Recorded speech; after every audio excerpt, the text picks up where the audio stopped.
أعوذ بالله من الشيطان الرجيم قل هذه سبيلي أدعو إلى الله على بصيرة أنا ومن اتبعني وسبحان الله وما أنا من المشركين.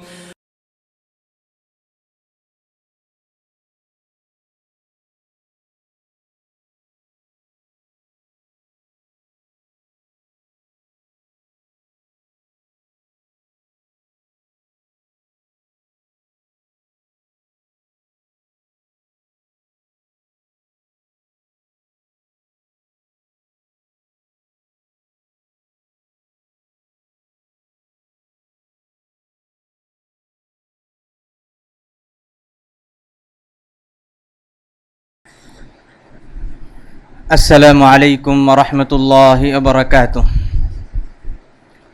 الحمد للہ رب العالمین والصلاة والسلام علی رسولہ الامین وعلی آلہ وصحبہ اجمعین. اما بعد، قال اللہ عز وجل: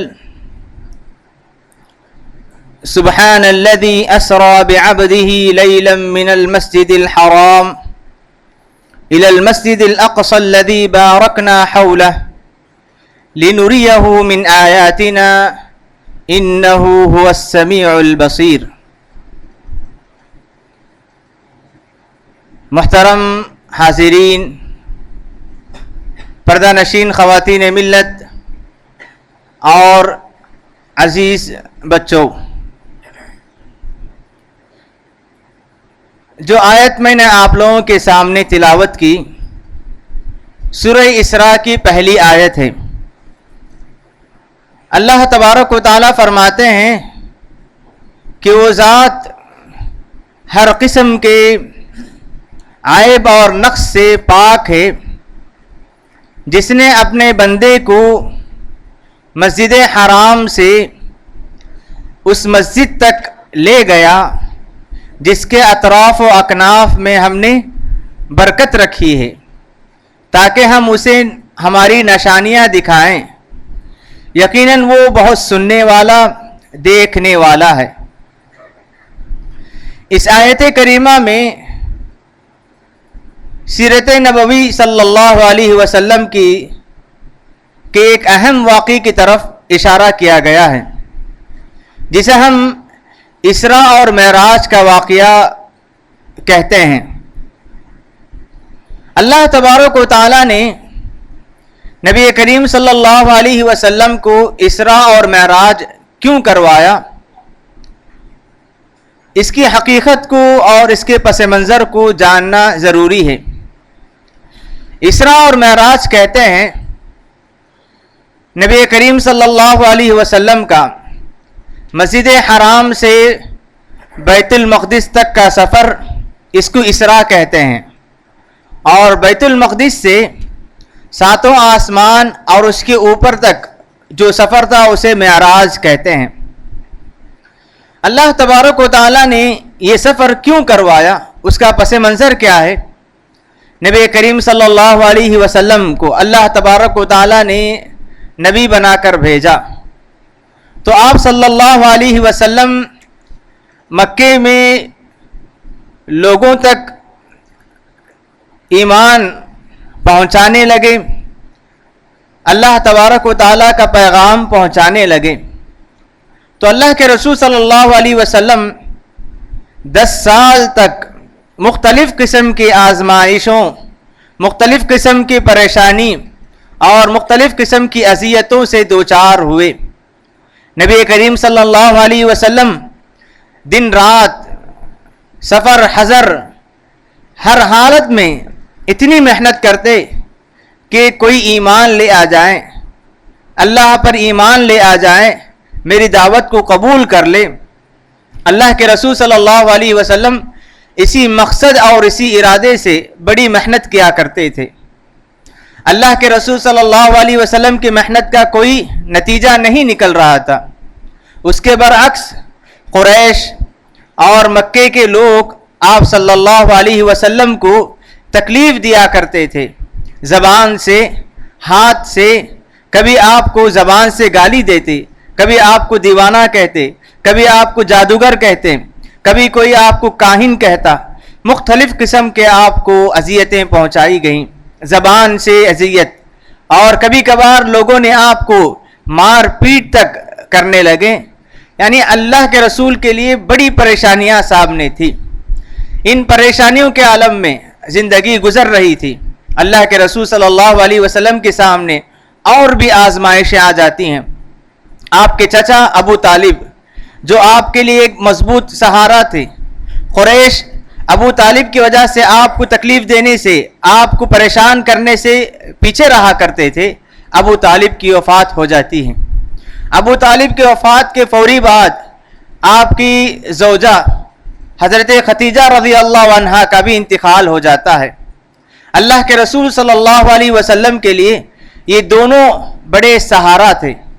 ابو طالب اللہ کے رسول صلی اللہ علیہ وسلم کو اگرچہ کہ وہ ایمان نہیں لائے تھے، بہت ہی مضبوط سہارا تھے، لوگوں کے لیے، لوگوں کو، اللہ کے رسول کو تکلیف دینے سے بچایا کرتے تھے۔ حضرت ختیجہ رضی اللہ عنہ گھر میں رہ کر آپ کو تسلی دیا کرتی تھی، مالی معاملات میں آپ کی مدد کیا کرتی تھی۔ دونوں کے انتقال پر اللہ کے رسول صلی اللہ علیہ وسلم بہت پریشان تھے، غم زدہ تھے، اور ایسے میں اللہ کے رسول صلی اللہ علیہ وسلم طائف کا سفر کرتے ہیں، اس امید سے کہ طائف کے لوگ میری باتوں پر ایمان لے آئیں گے اور اللہ پر ایمان لے آئیں گے۔ لیکن اللہ کے رسول صلی اللہ علیہ وسلم طائف پہنچتے ہیں تو طائف والوں نے بھی آپ کی دعوت کو قبول نہیں کی، طائف والوں نے بھی آپ کا جواب صحیح طور پر نہیں دیا، بلکہ آپ کو تکلیفیں دینے لگے۔ تین طرح کی مصیبتیں تھیں، پریشانیاں تھیں، اور اللہ کے رسول صلی اللہ علیہ وسلم کو یہ غم کھائے جا رہا تھا کہ میری قوم کے لوگ، مکے کے لوگ، قریش میری باتوں کو، میری دعوت کو، میرے پیغام کو قبول نہیں کر رہے ہیں۔ یہ ساری پریشانی اللہ کے رسول صلی اللہ علیہ وسلم کے سامنے تھی۔ زندگی بہت مشکل سے گزر رہی تھی، تو اللہ تبارک و تعالیٰ نے اپنے خاص بندے کو اپنا معجزہ بتانا چاہا۔ اللہ کے رسول صلی اللہ علیہ وسلم کی ان غم اور پریشانیوں کو ختم کرنے کے لیے ایسا سفر کروایا کہ اللہ کے رسول صلی اللہ علیہ وسلم نے بیت المقدس میں سارے انبیاء کرام کی امامت کی۔ بیت المقدس میں جو برکتیں تھیں، انبیاء کرام کو اللہ تعالیٰ نے جو نعمتیں اور معجزات سے نوازا تھا، ان کا مشاہدہ کیا، انہیں دیکھا، اور معراج کے موقع پر اللہ کے رسول صلی اللہ علیہ وسلم نے جنت جہنم کا مشاہدہ کیا۔ یہ ساری چیزیں دیکھنے کے بعد اللہ کے رسول صلی اللہ علیہ وسلم کو تسلی ملی۔ اللہ کے رسول کے دل میں جو غم تھا، جو پریشانی تھی، وہ پریشانیاں، غم ختم ہوتے چلے گئے۔ اللہ کے رسول صلی اللہ علیہ وسلم کو مزید طاقت مل گئی کہ میں جس بات کی طرف لوگوں کو دعوت دے رہا ہوں، جس پیغام کی طرف میں لوگوں کو دعوت دے رہا ہوں، وہ حق ہے۔ اور اللہ کے رسول صلی اللہ علیہ وسلم معراج کے واپسی کے بعد اور مزید محنت کرنے لگتے ہیں۔ تو اس طرح اللہ تبارک و تعالیٰ نے اللہ کے رسول صلی اللہ علیہ وسلم کو تسلی دلانے کے لیے، اس غم سے نکالنے کے لیے اسراء اور معراج کا سفر کروایا۔ اللہ کے رسول صلی اللہ علیہ وسلم مکے میں تھے، اچانک فرشتے آتے ہیں۔ آپ کو بعض روایتوں میں بات آتی ہے کہ آپ ام ہانی کے گھر میں تھے، بعض حدیث میں بات آتی ہے کہ آپ بیت اللہ میں خانہ کعبہ کے پاس، حتیم کے پاس یا حجر کے پاس آپ آرام کر رہے تھے، ٹیک لگائے ہوئے بیٹھے ہوئے تھے، اتنے میں فرشتے آپ کو لے جاتے ہیں۔ آپ کو لے جانے کے لیے براق نامی ایک جانور لے آتے ہیں، جو خچر سے کچھ بڑا اور گدھے سے کچھ چھوٹا تھا۔ اللہ کے رسول صلی اللہ علیہ وسلم کہتے ہیں کہ براق کی رفتار، اس کی تیزی اتنی ہے کہ اس کا دوسرا قدم وہاں پڑتا جہاں اس کی نگاہ ختم ہوتی ہے۔ اللہ تبارک و تعالیٰ نے براق کا انتظام کیا۔ اللہ کے رسول صلی اللہ علیہ وسلم کو پہلے فرشتے آ کر مسجد حرام میں آپ کو لٹاتے ہیں، آپ کا سینہ چاک کر کے آپ کے سینے سے جو شیطان کا جو حصہ ہے اس کو نکال دیتے ہیں۔ آپ صلی اللہ علیہ وسلم کی زندگی میں شق صدر، سینہ چاک کر کے شیطان کے حصے کو جو ختم کیا گیا، وہ 2 مرتبہ ہوا۔ تو ایک تو یہ کہ جب آپ صلی اللہ علیہ وسلم کو معراج کیا گیا، اس وقت اور دوسرا جو ہے جب آپ رضائی ماں حلیمہ سعدیہ کے پاس سے اس وقت ہوا تھا تو فرشتے نے آپ کے دل کو صاف کیا اور زمزم کے پانی سے اس دل کو صاف کر کے آپ کے سینے کو سل دیا. اس کے بعد سفر شروع ہوتا ہے. اللہ کے رسول صلی اللہ علیہ وسلم براق نامی جانور میں سوار ہو کر بیت المقدس پہنچتے ہیں. بیت المقدس میں اللہ تبارک و تعالیٰ نے یہ ساری چیزیں دکھا دی اللہ کے رسول صلی اللہ علیہ وسلم کو. اور جتنے انبیاء کرام گزرے ہیں سارے انبیاء کرام کو وہاں حاضر کیا گیا اور آپ صلی اللہ علیہ وسلم نے ان سارے انبیاء کرام کی امامت کی. اس سے علماء کرام نے یہ بات معلوم کی, یہ استدلال کی کہ اللہ کے رسول صلی اللہ علیہ وسلم سارے انبیاء کرام کے سردار تھے, اسی لیے اللہ کے رسول نے سارے انبیاء کرام کی امامت کی. تو اس سے اللہ کے رسول صلی اللہ علیہ وسلم بہت خوش ہو گئے, اللہ کے رسول کو بہت تسلی ملی, آپ مطمئن ہو گئے. جو غم آپ کے دل میں تھا, جو غم آپ کو کھائے جا رہا تھا, وہ غم ختم ہوتا چلا گیا. اس کے بعد اللہ تبارک و تعالیٰ کے حکم سے فرشتے آپ کو لے جاتے ہیں آسمان کی طرف. پہلے آسمان میں پہنچتے ہیں, جبریل پہنچنے کے بعد آسمان کے دروازے کو کھولنے کا مطالبہ کرتے ہیں. فرشتے پوچھتے ہیں کہ کون؟ کہتے ہیں کہ میں جبریل. آپ کے پاس آپ کے ساتھ کون ہے؟ ومن معک. جبریل کہتے ہیں کہ میرے ساتھ محمد ہیں. فرشتے اللہ کے رسول صلی اللہ علیہ وسلم کا استقبال کرتے ہیں, خیر مقدم کرتے ہیں اور کہتے ہیں ان کے لیے دروازہ کھول دیتے ہیں. اللہ کے رسول صلی اللہ علیہ وسلم پہلے آسمان میں حضرت آدم علیہ السلام سے ملاقات کرتے ہیں.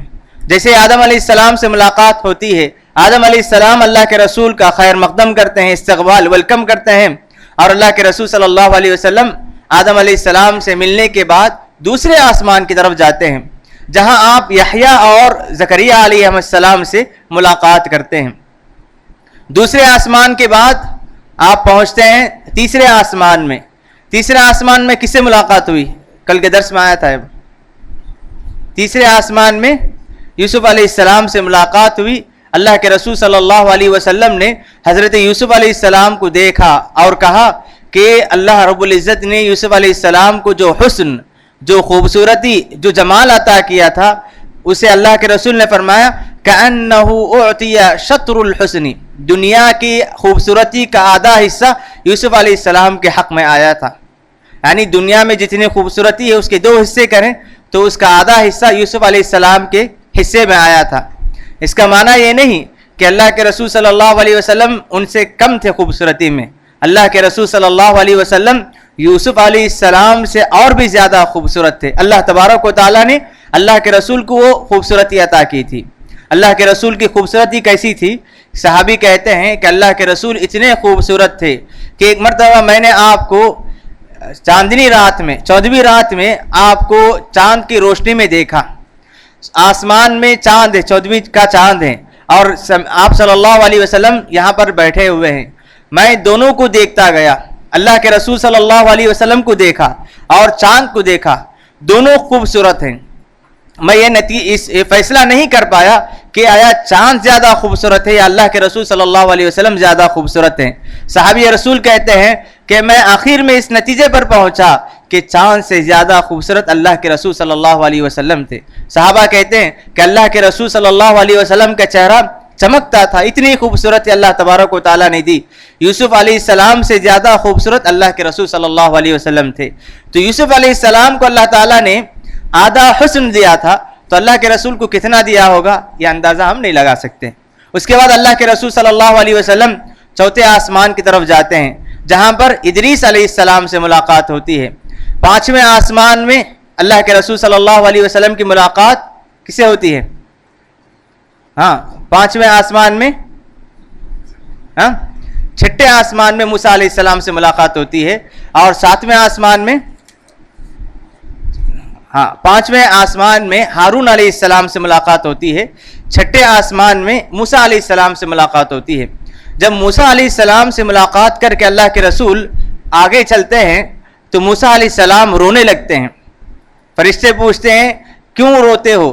موسیٰ علیہ السلام کہتے ہیں کہ یہ لڑکا میرے بعد آیا لیکن اس کی امتی میرے امتیوں سے زیادہ جنت میں جائیں گے.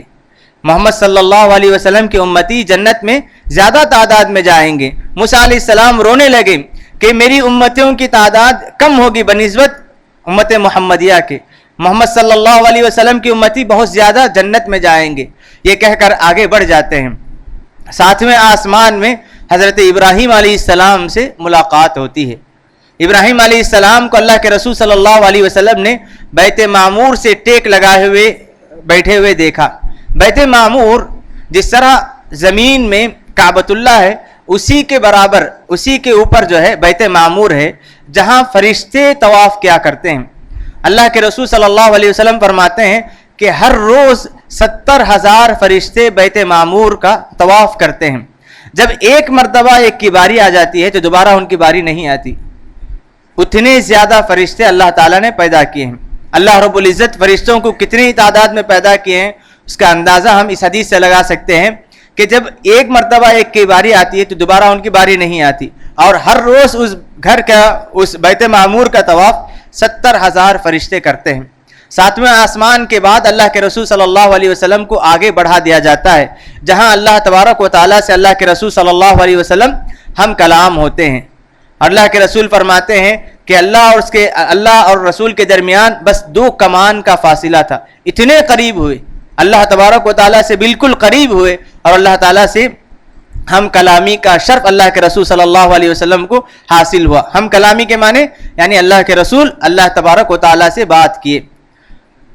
موسیٰ علیہ السلام سے اللہ نے بات کیا، موسیٰ کو کیا کہتے ہیں؟ کلیم اللہ کہتے ہیں، اور اللہ کے رسول سے بھی اللہ تعالیٰ نے بات کیا، تو اللہ کے رسول بھی کلیم اللہ ہے۔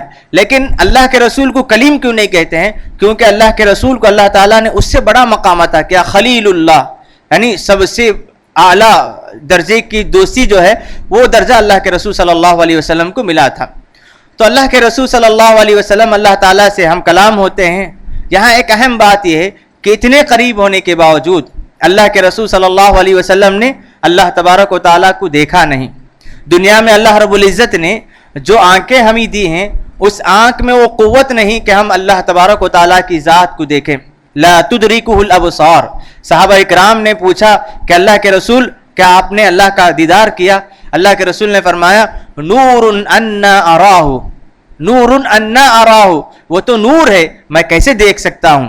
اسی لیے دنیا میں کوئی نہیں دیکھ سکتا، اور کل روز قیامت جب جنتی جنت میں چلے جائیں گے تو سب نعمتوں میں ہوں گے۔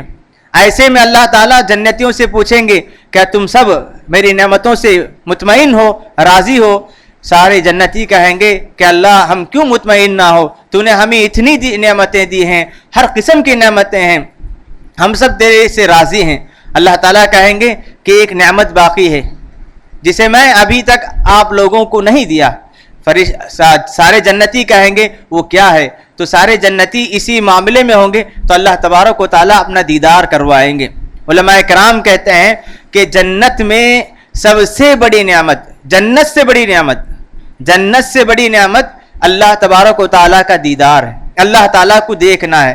یہ اللہ تعالیٰ صرف اپنے خاص جنتی بندوں کو نصیب کریں گے، اور جو گنہگار ہیں، جو جہنم میں چلے جائیں گے، وہ اس نعمت سے محروم ہوں گے۔ جنتیوں کو سب سے بڑی نعمت جو ملے گی وہ اللہ تبارک و تعالیٰ کی ذات کو دیکھنا ہے۔ تو اس طرح اللہ تعالیٰ اللہ کے رسول صلی اللہ علیہ وسلم کو اللہ تعالیٰ وہاں پر 50 نماز کا حکم دیتے ہیں، 50 نماز کا حکم دیتے ہیں، اور کہتے ہیں کہ جاؤ تم اپنے قوم کو کہو کہ دن میں 50 نمازیں ادا کرنی ہیں۔ اللہ کے رسول صلی اللہ علیہ وسلم 50 نماز کا تحفہ لے کر واپس آتے ہیں۔ چھٹے آسمان میں موسیٰ علیہ السلام سے ملاقات ہوتی ہے۔ موسیٰ علیہ السلام پوچھتے ہیں کہ اللہ تعالیٰ نے کس بات کا حکم دیا؟ اللہ کے رسول فرماتے ہیں کہ 50 نماز کا حکم دیا۔ موسیٰ کہتے ہیں کہ جاؤ اللہ تعالیٰ سے گزارش کرو کہ اس میں کچھ کمی کر دیں۔ اللہ کے رسول، کیونکہ موسیٰ علیہ السلام کو جس قوم کی طرف بھیجا گیا تھا، بڑی آزمائشیں، بڑی تکلیف انہوں نے دی۔ موسیٰ علیہ السلام نے تجربے سے کہا کہ میری امت کو بھی اس طرح کا حکم دیا گیا تھا، لیکن میری امت نے اس طرح نہیں کیا، تمہاری امت بھی نہیں کر سکتی ہے، جاؤ اللہ سے کچھ کمی کرنے کا مطالبہ کرو۔ اللہ کے رسول صلی اللہ علیہ وسلم جاتے ہیں، کمی ہوتی ہے، جب آخر میں 5 نماز تک پہنچ جاتے ہیں تو اللہ کے رسول صلی اللہ علیہ وسلم گزرتے ہیں۔ موسیٰ کہتے ہیں کہ جاؤ پھر اور بھی کم کر کے آؤ۔ اللہ کے رسول کہتے ہیں کہ مجھے شرم آتی ہے کہ میں اور بھی کم کرنے کے اللہ کے پاس جاؤں۔ اس وقت اللہ تعالیٰ اعلان کرتے، ایک ندا آتی ہے، ایک آواز آتی ہے کہ میں نے 5 وقت کی نماز کو فرض کر دیا، اور جو آدمی ہر دن میں 5 وقت نماز پڑھے گا، 5 نماز ہے لیکن بدلہ 50 نماز کا ملے گا، یہ ندا آسمان سے آئی۔ اس کے بعد سے اللہ تبارک و تعالیٰ نے امت محمدیہ پر 5 وقت نمازیں فرض کر دی۔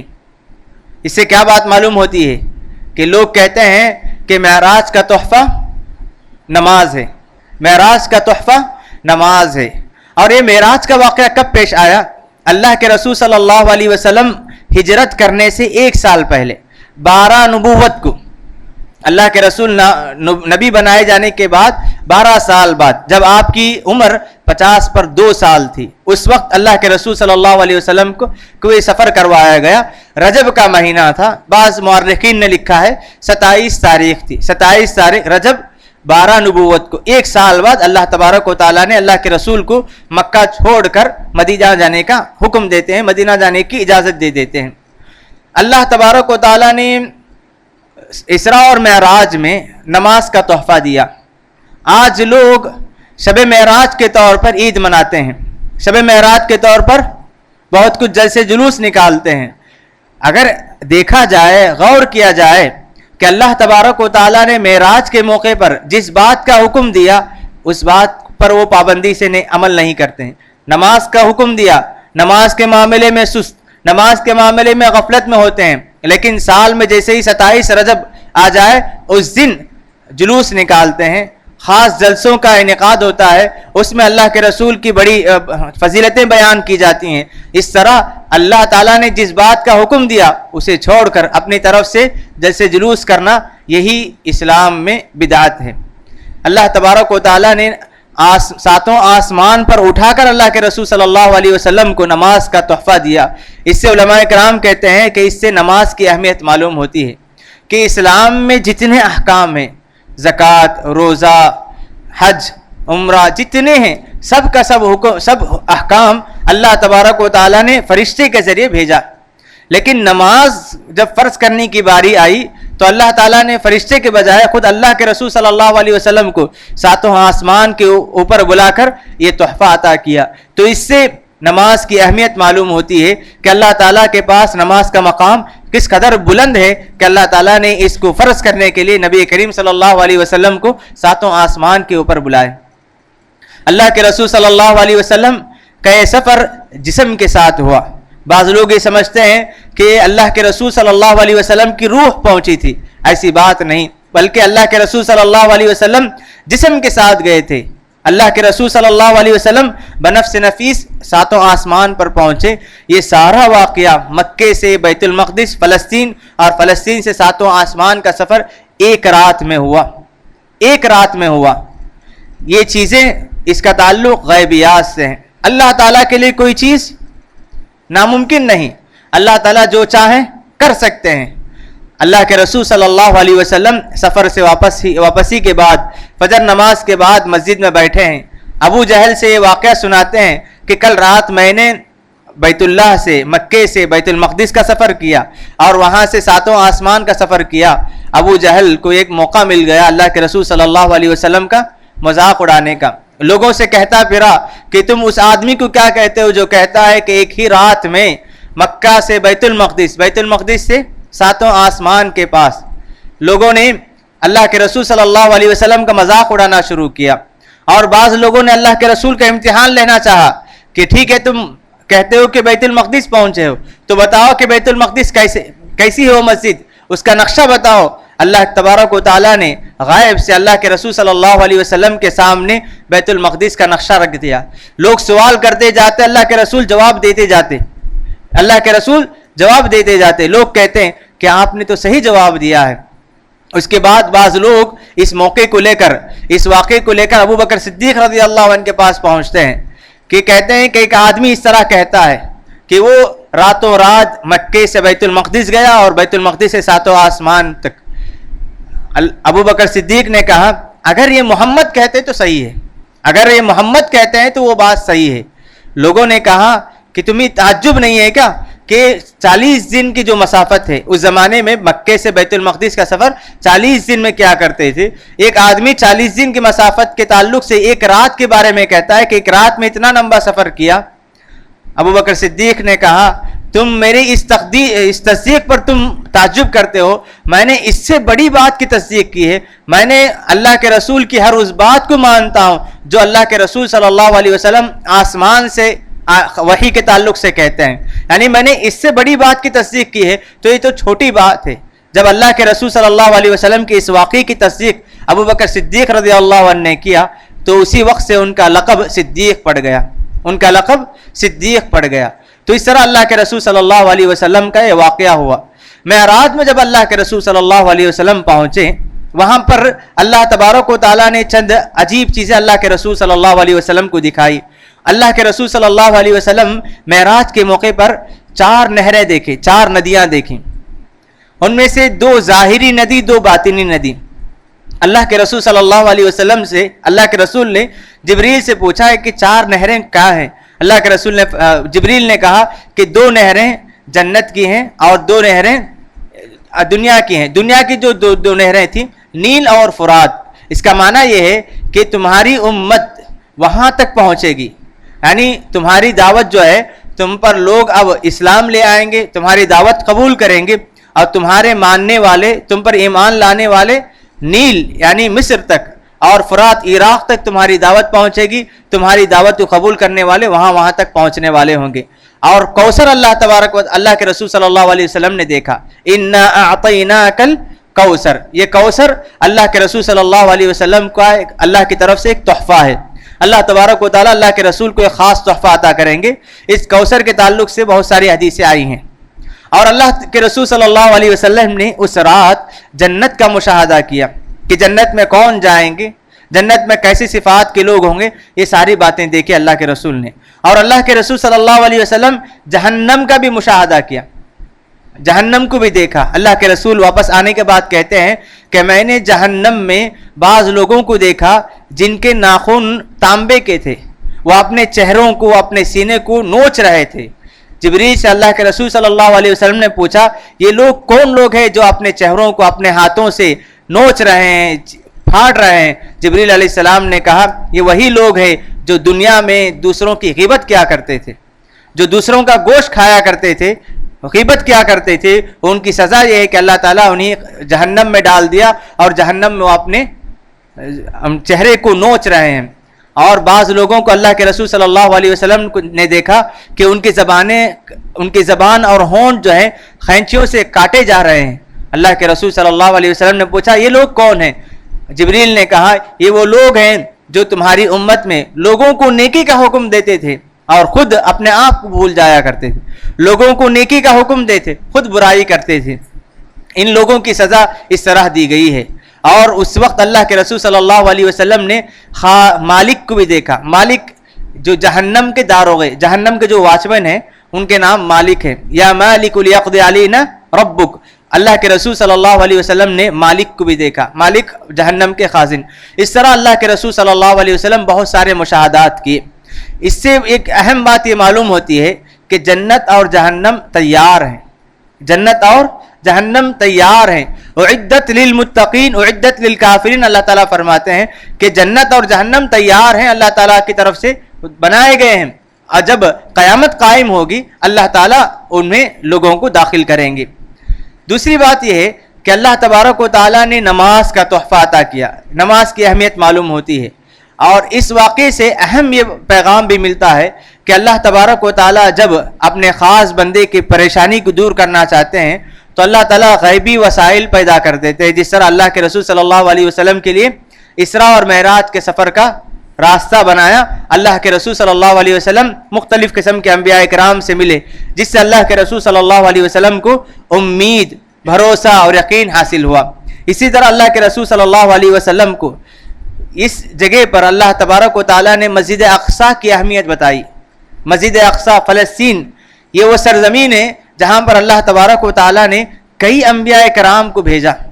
بہت سارے انبیاء کرام اس سرزمین میں نبی بنا کر بھیجے گئے تھے۔ انبیاء کرام کے اللہ کے رسول صلی اللہ علیہ وسلم نے امامت کی۔